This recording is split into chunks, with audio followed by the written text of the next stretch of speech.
हुई गन उठाता है और उन सभी गुंडों को राम हवाले कर देता है। वो जैसे ही दूसरी तरफ देखता है तो पाता है कि 20 मजदूर और खड़े हैं एली पर गोलियां चलाने के लिए। एली उन पर गोलियां चलाता है लेकिन गोलियां नहीं चलती क्योंकि गोलियां खाली जो हो गई थी। जिसके बाद एली अपने मुंह से ही गोली चलाने लगता है। Fuck fuck fuck fuck fuck fuck fuck fuck fuck fuck fuck fuck. गुंडे मजदूर उस पर हंसने लगते हैं, कहते हैं मुंह से ही गोलियां चलाएगा क्या। जिसके बाद वो एली पर गोलियां चलाने लगते हैं लेकिन एक भी गोली उसको नहीं लगती। कुछ गोलियों को तो वो अपने हाथ से ही रोक देता है, जिन्हें देखकर सारे गुंडे वहां से भाग जाते हैं। जिसके बाद एली भी वहां से चला जाता है लेकिन अपने पीछे अपने निशान छोड़ जाता है। तभी उसको जगाने के लिए उसकी दादी आती है, जिसकी वजह से उसका सपना टूट जाता है। वो कहती है तुम्हें स्कूल के लिए देरी हो रही है, जल्दी से तैयार हो जाओ। आगे वो स्कूल में पहुंचता है जहाँ पर वो बच्चों को भविष्य के गुंडे बनने की ट्रेनिंग देता है और कहता है मुझे बेहद अफसोस है कि तुम अच्छे गुंडे नहीं बन पाओगे। अगर ऐसे ही चलता रहा तो तुम में से ज्यादातर बच्चे 11 साल की उम्र में ही मार दिए जाएंगे। तभी यहाँ पर एक आदमी आता है जो कहता है तुम्हारा सेंटर बंद किया जा रहा है, सरकार हमें पैसा देना बंद कर रही है और सेंटर को ताला लगा रही है। एली का दिल टूट कर तार तार हो जाता है। वो बच्चों के पास जाता है और कहता है मैं इस जगह को कभी बंद नहीं होने दूंगा। तभी दूसरी तरफ हम देखते हैं इंग्लैंड के प्राइम मिनिस्टर और डेप्यूटी प्राइम मिनिस्टर, जिसका नाम भिनकला है। वो पीएम को बताता है कि हम खामा खा में 23 पॉइंटों से पीछे चल रहे हैं और बताता है कि खामा खा के नौजवान हमें पसंद नहीं करते। पीएम बोलते हैं हमें एक नौजवान ढूंढना होगा जो हमारा सारा काम कर दे, जो खामा खा का लोकल बंदा हो, जिसे वहाँ के लोग पसंद करते हो, जिसकी इमेज अच्छी हो और जो हमें जीत की गारंटी दिला सके। हम एली को देखते हैं जो कि अपने ट्रेनिंग सेंटर को बचाने के लिए भूख हड़ताल कर रहा है, जहाँ पर उसके दोनों हाथों को रेलिंग से बांध दिया गया है ताकि वो कुछ भी ना खा सके। न्यूज रिपोर्टर उससे पूछते हैं सर आप ये भूख हड़ताल क्यों कर रहे हैं। एली कहता है न्याय की तलाश में मैं अपनी जान भी कुर्बान करने के लिए तैयार हूँ। जिसके बाद वो रिपोर्टर एली की भूख हड़ताल तोड़वाने के लिए उसके सामने मछली के पकौड़े खाने लगते हैं, जिन्हें देखकर एली के मुंह से पानी टपकने लगता है। एली से रहा नहीं जाता तो वो एक खा लेता है। रिपोर्टर कहता है बहुत बढ़िया, अब हम यहाँ से जा सकते हैं। तभी वहाँ पर आते हैं खामा खा के दूसरे इलाके के गुंडे, जो कि उसकी पैंट उतार देते हैं और ठुमके लगाते हुए वहाँ से चले जाते हैं। जिसके बाद वहाँ पर एक सार्वजनिक बस आकर रुकती है, सभी लोग उसको नंगा देखते हैं। एली अपने लोड़े से कहता है बड़ा हो जा बेटा, बड़ा हो जा वरना आज बेइज्जती हो जाएगी। एक लड़की उसके पास से गुजरती है जो उसका छोटा लोड़ा देखकर हंसकर वहाँ से चली जाती है। तभी सामने कुछ बच्चे सड़क क्रॉस कर रहे थे और तब तक अली का लोड़ा भी बड़ा हो गया था। बच्चे उसका लोड़ा देखकर डर जाते हैं। बच्चों की टीचर उसके पास आती है और लाइन खींचने वाले स्केल से उसके लोड़े पर वार करती है। हम देखते हैं एक अंधा बूढ़ा जो उन रेलिंग पर कपड़ा मार रहा था, वो उसके पास पहुंचता है और कहता है अरे नहीं यार, ये वाली रेलिंग तो बहुत गंदी है। जिसके बाद वो अली के लोड़े पर कपड़ा मारने लगता है। भिनकला अपनी ऑफिस की खिड़की से उस अंधे बूढ़े को अली के लोड़े पर कपड़ा मारता हुआ देख रहा था। वो अपने सलाहकार से कहता है मैं चाहता हूँ कि तुम जाओ और उसे मेरे पास लेकर आओ। अली जब ऑफिस में पहुंचता है तो उसके सामने सेक्सी फिगर वाली भिनकला की असिस्टेंट खड़ी थी। अली जो कि पूरा बावली गांड था कहता है मुझे तुम्हारी चूचिया दबाने दो, वैसे जैसे तुम दबवाना चाहती हो। भिनकला उससे मिलता है और बताता है मैं हूँ यूके का डेप्यूटी प्राइम मिनिस्टर, मैं जानना चाहता हूँ कि क्या तुम कोई जॉब वगैरह करते हो। अली कहता है नहीं सर, मैं बेरोजगारी भत्ते के सहारे जी रहा हूँ। भिनकला कहता है यहाँ लिखा है कि तुम अपाइज भत्ता भी लेते हो। अली कहता है जी हाँ, मैं एक अपाइज भी हूँ क्योंकि डीजे चलाते वक्त मेरी इस वाली उंगली में खरोच लग गई थी। इसके अलावा मेरे बाकी के सारे अंग फर्स्ट क्लास हैं। भिनकला पूछता है क्या तुम मेंबर ऑफ पार्लियामेंट बनना चाहोगे, यानी कि लोकसभा का सदस्य। अली कहता है नहीं, वो साले चूतिया होते हैं। भिनकला पूछता है क्या कुछ ऐसा है जो तुम बदलना चाहते हो। अली कहता है हाँ, मुझे अपने बच्चों का सेंटर बचाना है। भिनकला कहता है फिर तो सही है, तुम लोकसभा के सदस्य बनकर अपने सेंटर को बचा सकते हो। जिसके बाद अली वहाँ से नाचता हुआ चला जाता है। असिस्टेंट भिनकले से कहती है मैंने इसका जैसा जबराट बावलीगांड आज तक नहीं देखा। अगर हमने इसको खड़ा किया तो हम खामा खा के चुनाव हार जाएंगे, लोग विरोध करेंगे और पीएम को अपनी कुर्सी छोड़नी पड़ेगी। भिनकला कहता है मैं यही तो चाहता हूँ कि प्राइम मिनिस्टर अपनी कुर्सी छोड़ दे। जिसके बाद डेप्यूटी प्राइम मिनिस्टर यानी कि मैं उनकी कुर्सी पर बैठूंगा। उस गधे को सिर्फ 2 हफ्तों में 18,000 वोट्स गवानी है, उससे प्रचार शुरू करवाओ। आगे अली अपनी टट्टी जैसी पोशाक पहनकर वोट मांगने जाता है। दरवाजा खुलता है, वो कहता है बूढ़े जी मेरा नाम है अली जी और मैं विधानसभा का चुनाव लड़ रहा हूँ, क्या आप मुझे अपना कीमती वोट देंगे। बूढ़ा कहता है नहीं। जिसके बाद अली अपने घोचू चमचे से कहता है तुम इसके लेटर बॉक्स में टट्टी डाल दो। आगे वो चुनाव के प्रचार को और जोर से बढ़ाने के लिए अपनी कार में स्पीकर लगा लेता है और गालियां बकता हुआ सड़कों पर घूमता है। वो कुछ फेमिनिस्ट औरतों से मिलता है और कहता है गुलाब से गुलकंद बनता है और गुलकंद बहुत मीठा होता है, मीठी तो चीनी भी होती है, चीनी लोग बहुत खूंखार होते हैं, खूंखार तो शेर भी होता है, शेर 40 मन के बराबर होता है, मन बड़ा चंचल होता है, चंचल तो मेरी सेटिंग थी जिसने अंधेरे कमरे में मेरा पानी निकाला था। पानी में नाव होती है, नाव को इंग्लिश में कहते हैं बोट और बोट से मिलता जुलता शब्द है वोट। कृपया मुझे वोट दें क्योंकि मैं जानता हूँ तुम छिनालों को क्या चाहिए। अगर तुम मुझे वोट दोगी तो मैं तुम सभी को फ्री में सैनिटरी पैड दूंगा। जिसके बाद वो भिनकले से मिलता है जहाँ पर वो एली से बताता है कि 10 दिन पहले हम 14 पॉइंटों से आगे थे और अब चुनाव के एक दिन पहले हम 8 पॉइंटों से पीछे हैं। जिसके बाद वो इंटरव्यू के लिए एक लाइव टीवी डिबेट शो में जाता है जहाँ पर रिपोर्टर उससे पूछता है अगर आप विधानसभा के लिए चुने जाते हैं तो आप क्या करेंगे। एली कहता है मैं अपने बच्चों का गुंडा ट्रेनिंग सेंटर बचाऊंगा। रिपोर्टर आपका दूसरा प्लान क्या है। एली उसके पेपर में झाँककर कुछ उल जलूल जवाब देने लगता है। रिपोर्टर कहता है आप मेरा पन्ना क्यों पढ़ रहे हैं। एली कहता है बिल्कुल भी नहीं, ये सब चीजें मैंने सोची थी, तुमने चोरी की है, चोर कहीं के। रिपोर्टर कहता है यहाँ की जनता के बारे में सोचिए, आप तो सिर्फ बकवास किए जा रहे हैं। एली कहता है क्या तुमको बुरा लगा, तुम लोग यही तो बकवास करते रहते हो पूरे दिन यहाँ बैठकर। रिपोर्टर कहता है मैं सच कहूँ तो आपकी पार्टी ने यहाँ की इलेक्शन लड़ने के लिए एक जोकर को खड़ा किया है। एली को गुस्सा आ जाता है, वो कहता है सुन साले चूतिए, तूने एक घोड़े की इज्जत लूटी थी। सभी लोग जो टीवी पर ये सब लाइव देख रहे थे वो चौंक जाते हैं। रिपोर्टर सफाई देते हुए कहता है नहीं, मैं घोड़े से गिर गया था, मैं जब खड़ा हुआ तो घोड़े का पिछवाड़ा मेरे चेहरे के सामने था, लोगों को लगा कि मैंने घोड़े के साथ कुछ गलत काम किया है, लेकिन ऐसा नहीं था। जिसके बाद रिपोर्टर बुरा फील करके वहाँ से चला जाता है। एली कहता है जा साले जा, घोड़ा तुझे ही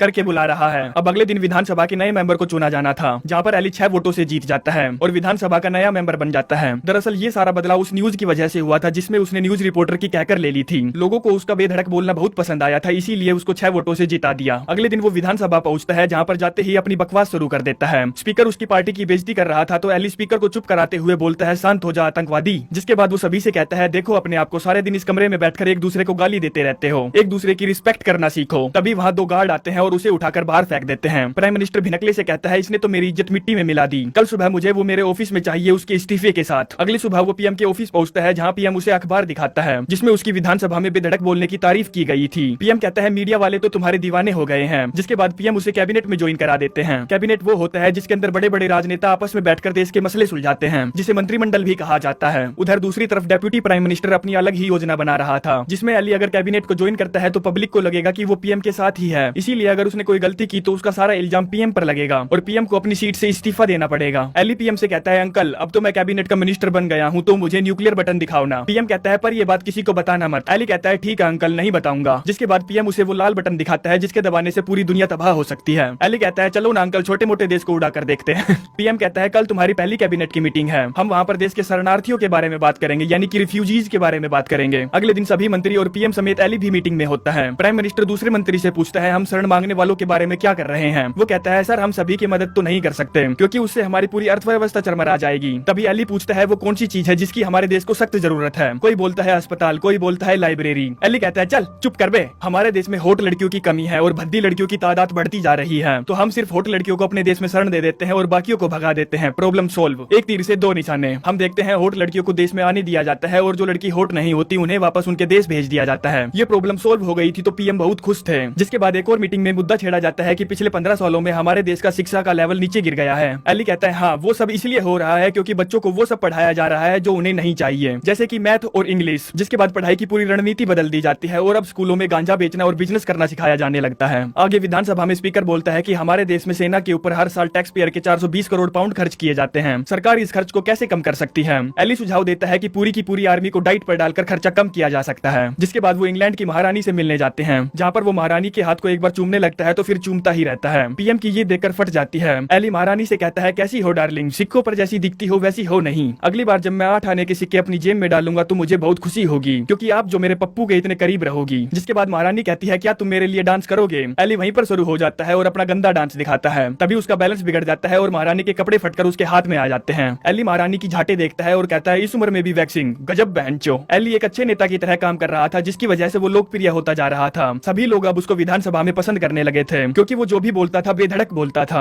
आगे एक न्यूज आती है जिसमें हमें पता चलता है कि अफ्रीका में जंग शुरू होने वाली है। रात में प्राइम मिनिस्टर के घर पर एक पार्टी रखी जाती है जहाँ पर एली अपनी गर्लफ्रेंड को धंधे वालियों वाले कपड़े पहना कर ले जाता है। जिस पार्टी में वो दोनों अफ्रीका के राजनेता भी आए थे जिनके बीच में वॉर चल रही थी। तभी वहाँ पर भिनकले की असिस्टेंट आती है। एली थाली में से एक डिश उठाता है जो कि देखने में लड़कियों की हुत जैसी लग रही थी। एली उस पर रखे हुए काले अंगूर को बार बार टच करता है और अपनी जीभ से चाटता है। असिस्टेंट उसे एक टक नजरों से देख रही थी। गर्लफ्रेंड उसे असिस्टेंट के साथ ऐसा करते हुए देख लेती है और पीएम के रूम में जाकर रोने लगती है। एली उसके पास जाता है और कहता है मैं तो सिर्फ उस लड़की के साथ मजाक कर रहा था, बाकी मैं प्यार तो सिर्फ तुम्ही से करता हूँ। जिसके बाद वो पीएम के रूम में ही अपनी गर्लफ्रेंड के पौधे को पानी देता है और उसकी ये सारी हरकतें रूम में लगे हुए कैमरे में रिकॉर्ड हो रही थी। जिसके बाद प्राइम मिनिस्टर अफ्रीका के राजनेता को अपने साथ अकेले में बात करने के लिए ले जाते हैं। तभी ऊपर से पलंग तोड़ घचाघच करने की आवाजें आने लगती है जो कि एली अपनी गर्लफ्रेंड को बजाते हुए निकाल रहा था। पर वहाँ पर मौजूद सभी लोगों को लग रहा था कि पीएम और अफ्रीका के राजनेता आपस में कर रहे हैं। जिसके बाद वो अपनी बातचीत करके जब वापस अंदर आते हैं तो सभी लोग उन्हें घूर घूर कर देख रहे थे। आगे सभी देशों के प्राइम मिनिस्टरों की मीटिंग बुलाई जाती है जहाँ पर वो सभी लोग आपस में लड़ने झगड़ने लगते हैं। पीएम एली से कहता है इस मामले को अब सिर्फ तुम ही सुलझा सकते हो। जिसके बाद वो किचन में जाता है जहाँ पर वो चाय में बहुत सारा गांजा मिला देता है और वहाँ के कर्मचारियों से उन्हें सर्व करने के लिए कहता है। सारे प्राइम मिनिस्टर उस चाय को पीकर नशे में धुत हो जाते हैं और बिल्कुल शांत हो जाते हैं। वो अफ्रीका के दोनों पीएम जो आपस में युद्ध कर रहे थे एक दूसरे से हाथ मिला लेते हैं। आगे पीएम और एली राष्ट्रपति भवन पहुंचते हैं जहाँ पर न्यूज रिपोर्टर्स की भीड़ लगी थी। एक रिपोर्टर एली से पूछता है क्या ये बात सच है कि आपने दुनिया भर के राजनेताओं को नशा दिया था। ये सुनकर एली की सिट्टी पिट्टी गुम हो जाती है। रिपोर्टर कहता है हमारे पास सबूत है जिससे ये साफ हो जाता है कि तुम अपराधी हो। तभी एक और बोलता है कि आज सुबह किसी गुमनाम शख्स ने मेरे पास ये बैग भेजा है। दरअसल ये बैग वही बैग है जिसके अंदर गांजा था और इस बैग पर एली का नाम भी लिखा था। भिनकला उससे कहता है अब तुम्हारा सेंटर नहीं बचेगा, जाने से पहले अपना सामान पैक कर लेना। जिसके बाद वो वहाँ से जाने लगता है। पूरी की पूरी विधानसभा उसके सम्मान में गर्दन झुकाए खड़ी थी। आगे वो वापस अपने शहर खामखा पहुंचता है और तन्हाई में अपना समय बिताने लगता है। कुछ दिनों बाद भिनकले की असिस्टेंट उससे मिलने आती है। एली उससे पूछता है तुम यहाँ पर क्या करने आई हो।